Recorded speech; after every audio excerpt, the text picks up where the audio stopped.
چې څو خبره کوي ته زما روژه ده لکه زه روژې اخیستی یم او ګورې بیا به خفه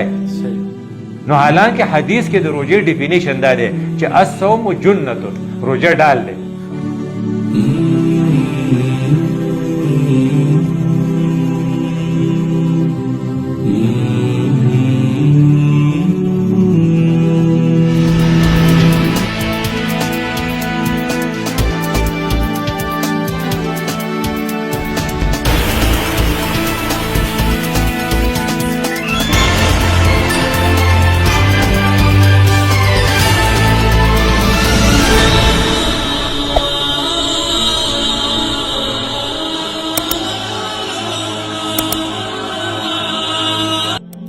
बिस्मिल्लाहिर्रहमानिर्रहीम। अस्सलाम वालेकुम ګرانو کتونکو په پروګرام आज ډاکټر فضل اعظم के साथ یو ځل تاسو ته بیا هرکلی یم. ګرانو کتونکو څنګه چې تاسو ته پته ده د رحمتونو میاشت شروع ده، رمضان المبارک دی او د رحمت اشره شروع شوې ده. د خپل ویورز په وینا باندې چې هغه موږ ته بار بار رابطه کړې وه د ډاکټر صاحب سره په روژه باندې پروګرام وکړي. نن به انشاءالله موږ د ډاکټر صاحب سره په روژه او د روژې په فضایلو باندې خبرې کوو. د ټول ناول په پروګرام کې زه هغو ته هرکلی یم. جزاک الله جی ماشاءالله. ډاکټر صاحب نه پوښتنه خو به دا کوم چې رمضان المبارک دی، روژې میاشت روانه ده، ډېر زیات فضیلت دی ته میلاو دی. دا ولې میلاو دی؟ یوه دویم دا چې به حیثیت مسلمان روژه څنګه تېرول پکار دي؟ بسم الله الرحمن الرحیم. رب اشرح لي صدري ويسر لي امري واحلل عقدة من لساني يفقهوا قولي. انسان چې کله الله تعالی پیدا کو کنه نو د کې دوه صفتونه ور واچول، فالهمها فجورها وتقواها. دا فجور څه ته وایي او تقوا څه ته وایي؟ دا ساده ډیفینیشن دا دی چې د یو سړي په ذهن کې دا خیال چې میرے اوپر کوئی نگران نہیں ہے، زما هیڅوک تپوس نشي کولی، مجھے کسی کے سامنے بھی جواب دہ ہونا نہیں ہے. میری ساری کنسنٹریشن زما ټوله توجه په دې ده چې میرا دنیاوی فائدہ کیسا ہو. صحیح. کم خلق چې اخلاقیات پریفر کوي او وی چیرې او مالی نقصان خپل کوي، یہ ایک دقیانو سی سوچ ہے. صحیح. دا هغه ټول سوچ دیته چې زه به ګټم څنګه، دې ته فجور وي. او تقوا ها دیته وي چې میرے اوپر کوئی نگران ذات ہے بالا تر ہستی جو مجھے دیکھ رہا ہے، هغه ما ته ګوري او زما د هر ایکشن به ما ته بدل خوا یا وروستو میلاویږي، خوا یا بد. دا وقت زما چې دی ٹیمپوریری دی، دا ابتدائی سٹیج دی. دینا پس مجھے کسی اور دنیا میں جانا ہے اور اپنے اعمال کا حساب و کتاب دینا ہے. د دې وجې نه که ما ته اخلاقي طور ګټه وشي او مادي طور زما نقصان وشي نو ما وګټله. مثال په طور زه د حرامو نه بچ شوم او حلال لږ ما واغستل او ډېر حرام مې پرېښودل نو ما وګټله. دې ته تقوا سوچ. د تقوا د دې سوچ د ډیولپ کولو دپاره پتا مختلف ایکسرسایزز دي. هغه یو ایکسرسایز په هغې کې چې تقریبا 730 घंटे یا 30 दिन مسلسل د هغې ته روژه وي. دا په تاک باندې دا کوي چې ستا تقوا والا قوت چې دی دا ډیولپ شي او فجور والا قوت چې دا ډپریس شي.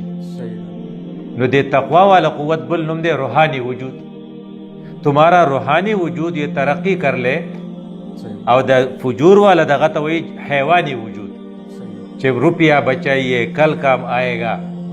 یا تصور چې دی. تو ستا دا حیوانی وجود چې دی دا ډپریس شي او روحانی وجود دی ډیولپ شي. نو روحانی وجود بیا کنټرول کوي ستا دا حیوانی وجود. کو فرض که ته په حیوانی وجود پسې روان نو ته به د ګړنګون نه ورغړې، ځکه خو تا ته وایي چې ورشو خوره دې ته موږ ور چې نتایج څه دي پردی ده که خپله ده، نو دا خو ته بیا وردانګې نو هر ځای ته چې ورغلې. او روحانی وجود تا ته وایي چې نه دغه ځای کې تا ته خطره ده، دا ځای پردی حق ته دغه ځای کې وخې، دا شی ټیک دی ښایسته دی خو ستا دپاره حرام دی. دا قسم له ډسپلین پیدا کولو دپاره روژه یې په تا کېښوده. د هغې لپاره 3 پیرامیټر کې 3 ضلعې کېښودې. لکه ته ورته ویلی چې روژه څه شی دی؟ مثلث دی. دا د دې ډانچه ده. نمبر 1 آپ پر کھانا اور پینا حرام ایک خاص وقت تک، یعنی حلال کھانا پینا پتا باندې حرام کړه چې دا به نه خوري، ځکه تا ډیولپمنټ ته کوي چې ته ټرین شي. دویم دا چې کم حلال سیکس چې دی ستا تعلق د میاں بیوي په منځ کې دا هم پتا باندې حرام شو. دریم دا چې ستا دپاره چونکې د آرام ضرورتي، تا آرام ډېر خوښي نو تا باندې آرام ستا ډسټرب شو ځکه چربانګ به پاسې د شپې به ناوخته پورې منځونه کوي د ورځې بس خېټه وږي نو دا درې واړه لاینې دله ډسټرب کړل انسان بنیادي ضرورت څه شی دی پریزرویشن اف سیلف دې لپاره د ډوډۍ غواړي چې زما دا ذات چې دی دا تباه کېدو نه بچ شي پریزرویشن اف سپیشیز چې زما سپیسیز کنټینیو شي بچي به یي دې لپاره هغه سیکس غواړي او پریزرویشن اف انرژي چې زه ستړی شم چې لږ ریکریشن وکړم چې ریکریټ شي زما انرژي دا درې واړه دله ډسټرب کی نو ستا حیوانی وجود تمہارے سامنے کھانا پڑا ہے لیکن اگر تمہارا حیوانی وجود کہتا ہے کہ مجھے تو بھوک لگ رہی ہے میں نے کھانا ہے نو ستا دا روحانی وجود کو کہتا ہے کہ ہاتھ نہیں لگانا جب تک مغرب کی اذان نہ ہو جائے اگر لاستے وہ لگاؤ نو خبا نہیں نو تجوی چیرا میرا حلق خشک ہو رہا ہے اور مجھے ایک گونٹ پانی چاہیے کہتے ہیں نہیں مغرب کی اذان تک آپ کو بالکل ایک گونٹ پانی نہیں ملے گا حیوانی وجود تو تداوی ردیب منس کے ٹسل دے میاں اور بیوی موجود ہے اور دونوں کا مسائل کے طور پر ڈیزائر ہے لیکن اسے روحانی وجود سے کہتے ہیں ہاں سٹاپ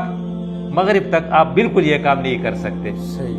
تو وہ مولانا مودودی کے الفاظ دی گا کہ کتا فرض کدا خپل جو دا روجہ جو چیز کما ڈانچہ دا نو وہی روزی کا ایک ذرہ یعنی کھانے کا ایک ذرہ اور شراب یا شربت کا ایک قطرہ اور مباشرت یعنی فیمیل اور میل یوزے کے دل کا ایک لمحہ اس کو توڑ سکتی ہے سر ڈانچہ تالا تبا کولی شي او دا درې وړه ته نه کوي نو ته به اوس ټرین شي نو چې ته ټرین شي نو هغه ټول هغه کارونه چې په هغې باندې ستا روحاني وجود ډیولپ کیږي او ستا حیوانی وجود باندې روحانی وجود به بیا کنټرول کوي مطلب تمہارا روحانی وجود تمہارے حیوانی وجود پر سوار ہوگا اور اس کی باغیں پکڑے گا د دې دپاره پتا باندې روزه فرض کړې ده او دا یو ایکسرسایز دی چې 30 دن به مسلسل تکې او دا ډېر عجیبه اتفاق دی چې رسول الله صلی الله علیه وسلم په خپله زندګۍ کې 9 کاله روژې نیولي ځکه چې په دویم کال د هجرت روژه راغلې وه او موږ خو الحمدلله چانس ډېر میلاویږي نو دا د دې دپاره تاسو چې کوم دا روحاني ډیولپمنټ وی د دې لپاره په اسانه باندې ښه ټیکنیک کوم دی یو ټیکنیک یا دوه تاسو داسې ووایئ چې د هغې سره په روژه کې دا روحانیت چې دا ډیولپ شي دې کې دا دی چې لکه ستا روحاني وجود چې دی هغه د روح لفظ دی نو قرآن کې چې کوم الفاظ دي چې ونفخت فیه من روحي ما خپل روح په دې کې واچو نو دا روح کې دا یې چې دی ته متکلم صیغه وایي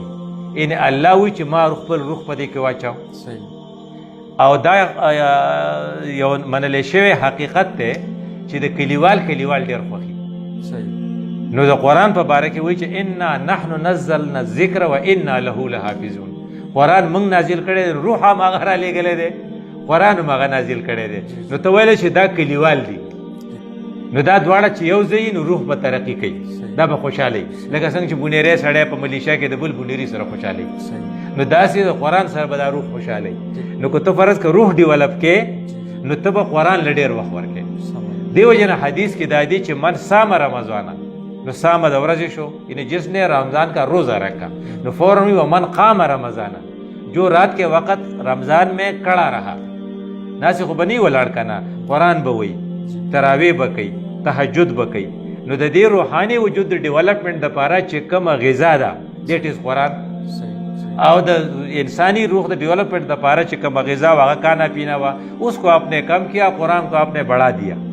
قرآن چې څومره ښه خلق چې پاتې شوی زه لږ غوندې تا ته ووایم نو په دې کې یو زموږ ریکګنایز پرسنالټي امام بخاري رحمت الله علیه دی بخاري دغه کتاب دی چې رسول چې د حدیثو یو مجموعه ده او هغه اصح کتاب الله اصح الکتب بعد کتاب الله د الله د کتاب د پس ټول نه بهترین او صحیح کتاب دی مطلب چې پرسنالټي اوچته شوه هغه به دومره احتیاط کاو چې د قرآن به 41 مرتبه ختم په روژه کې کاو سار چې به شروع کړو نو مازدیګر افطاري له به خلاصاو نو یو خدا شو نو 30 ډیز 30 ختمونه شو ماښام چې دی نو په دغه کې په تراوو کې به دومره آیاتونه چې دا به په دغه کې په اخر 30 تاریخ ته 29 ته به ختم شو نو په میاشت کې یو ختم شو دا په تراوو کې شو نو دا دغه ما دا 30 دا شو ایک هغه شو نو 31 شو چې کله به واپس کور ته راغی نو تهجد باندې به ودرېدو نو د ساره پورې به 10 سپارې ویلې په 3 ورځې کې به یو ختم کاو نو 3 ورځې کې چې یو شي نو په 30 کې به 10 شي نو 30 جمع 10 جمع 1 نو 41 مرتبه امام بخاري ته موږ وایي زما ستا په نس هغه ته ضرورت نه و ځکه چې امام بخاري نو هغه ته قرآن به ډېر ښه ورته نو چې هغه دا کار کوم چې ما ته به صحیح چې زیات وهغه صحیح دی جی بل مخکې دی نه چې مونږ هغه پریکټیسز ته راشو کوم چې ضروري مکروهات څه دي په روژه کې په روژه کې دا دی چې څنګه ته د خپل روحاني وجود د ډیولپمنٹ دپاره کم سټپس اخلې نو شیطان الرټ دی نو هغه به تا د دې نه په څه طریقه باندې راګرځوي صحیح نو لومبنی دغه دا دی چې ستا به رسار نه دا کوششي دا سوچي چې ماښام به څه خورو دې ته وایي چټخارو کا شوق کہ تمہاری ساری توجہ پکوڑے پر ہے اور سموسے پر ہے اور آپ پوچھتے ہیں کہ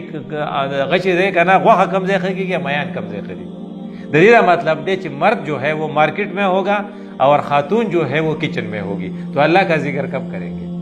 د دیو جنا کو آپ روحانی وجود لا صحیح ترقی ورکول غواړي او حیوانی وجود بھی کول غواړي نه چټخاروں کا شوق چھوڑ دے دوسرے کو کھلائے خود کھانے کا سوچ ہی نہ لے بس جو بھی مل گیا ہو گیا ٹھیک ہے دویم نمبر شی چې تا خراب دغه کوي هغه ته وي اشتعال طبیعت ریاکشنری چې سو خبره کوي ته زما روزه ده لکه زه روزه غسته ما او ګوره بیا بخپای نو حالانکه حدیث کې د روزه ډیفینیشن دا دی چې الصوم جنته روزه ډال دی د ډال دا مطلب دی چې کله تا ته سو کنزل کوي کنه په انصاب به احد فقل اني امرؤ صائم چې سو ته کنزل